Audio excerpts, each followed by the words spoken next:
ایک سوال یہ ہے کہ جو استخارہ کے حوالے سے آج کل باقاعدہ استخارہ سینٹر بھی بن گئے ہیں، اور لوگ اس کے بارے میں مختلف طرح سے طریقے بیان کرتے ہیں، اور یہ کہ خواب آپ کو نظر آئے گا اور یہ ہوگا وہ ہوگا، اور کسی سے کرواتے ہیں. تو اس حوالے سے میں رائے جاننا چاہتا ہوں کہ حدیث کی روشنی میں آپ ذرا بتائیے گا کہ استخارہ کا کیا مقصد ہے اور اس کا دائرہ کار کیا ہے.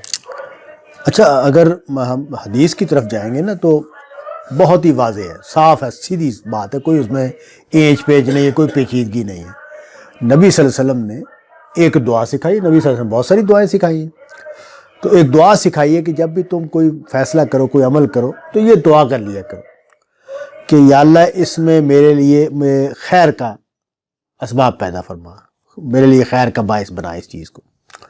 ظاہر ہے جب انسان ہم کوئی تدبیر کرتے ہیں، ابھی میں تدبیر کی بات کر رہا تھا، تو اس کے کامیاب ہونے، اس کے ناکام ہونے، یا اس کے وہ پہلو کہ جو میری گرفت میں نہیں ہے، میری نگاہ میں نہیں ہے.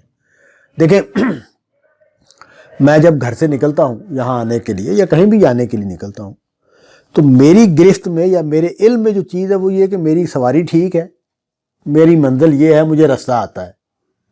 لیکن راستے میں کیا کچھ ہو سکتا ہے یہ میرے علم میں نہیں ہے، یہ سرتاسر میرے خدا کے علم میں ہے.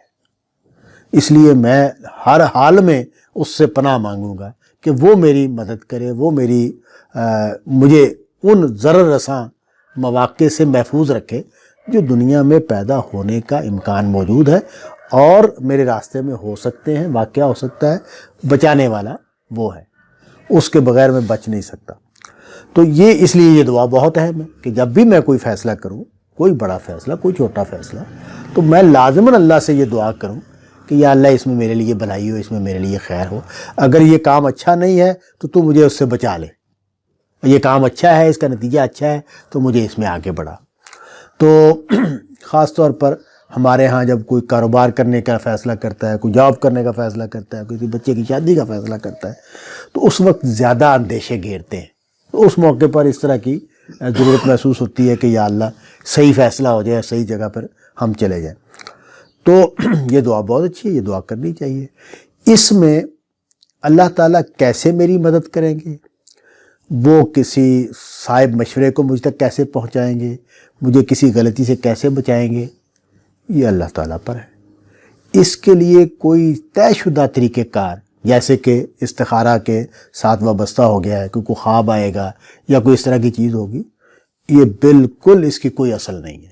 یعنی اس طرح کی کوئی بات روایات میں بیان نہیں ہوئی، نہ قرآن مجید میں اس طرح کی بات بیان ہوئی ہے. ہاں، یہ بالکل ٹھیک ہے کہ میں جب اللہ کی مدد مانگتا ہوں، اللہ سے خیر کا طالب ہوتا ہوں، اس سے درخواست کرتا ہوں کہ وہ میرے معاملے میں شریک ہو کر اس کو ٹھیک کر دے، تو وہ اللہ تعالیٰ اس کے لیے جو بھی پردے میں رہتے ہوئے جو بھی کریں گے، وہ ہو سکتا ہے خواب آ جائے، یہ ہو سکتا ہے کہ مجھے خواب آ جائے اور مجھے کوئی اشارہ مل جائے. یہ ہو سکتا ہے کہ کوئی میرا بچہ، میرا دوست، کوئی وہ مجھے ایسا مشورہ دے دے کہ میں اپنے عمل کو ٹھیک کر لوں.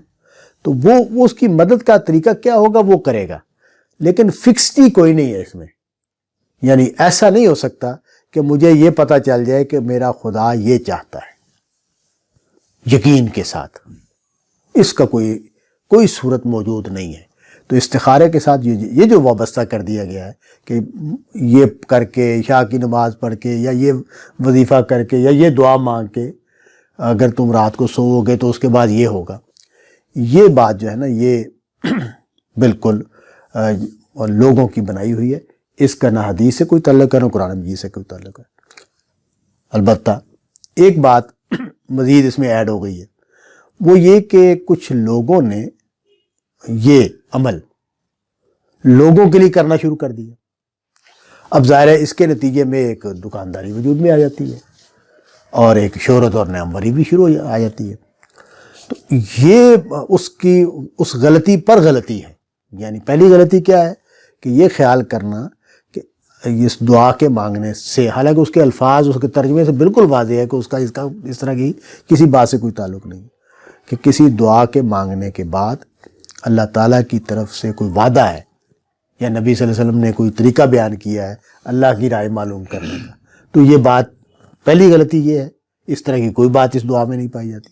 اور دوسری غلطی یہ ہے کہ میں اب اس کو باقاعدہ کرنا شروع کر دوں اور اس کے نتیجے میں جو خرابیاں پیدا ہوتی ہیں وہ الگ ہے.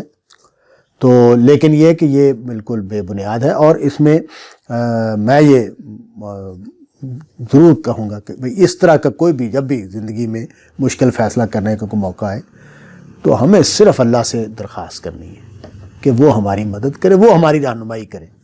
اور وہ رہنمائی جس طرح بھی کرے گا یہ اس کا کام ہے، اس نے ہمارے سامنے نہیں آنا، اس لیے کہ ختم نبوت کے بعد اس کا کوئی امکان نہیں ہے کہ اس طرح کا کوئی دعویٰ کیا جائے کہ کسی کا خدا کے ساتھ کوئی رابطہ ہو سکتا ہے، اس طرح مشہود رابطہ جس کو یقین کے ساتھ کہا جائے کہ میرا کوئی رابطہ. ہاں اللہ تعالیٰ دل میں بات ڈال دے، اللہ خواب دکھا دے، وہ اللہ تعالیٰ فیصلہ کروا دے.